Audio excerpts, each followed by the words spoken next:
الرحمن الرحيم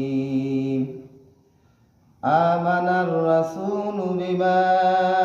أنزل إليه من ربه والمؤمنون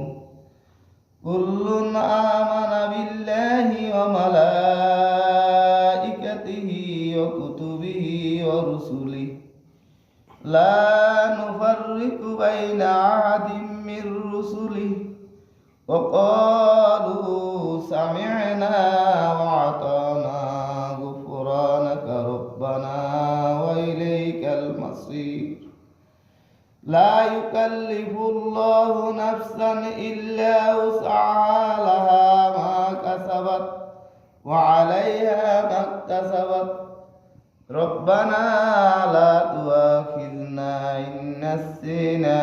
واخطأنا ربنا ولا تحمل علينا إصرا كما حملته على الذين من قبلنا ربنا ولا تحملنا ما لا طاقة لنا به واعف عنا واغفر لنا وارحمنا أنت مولانا فانصرنا على القوم الكافرين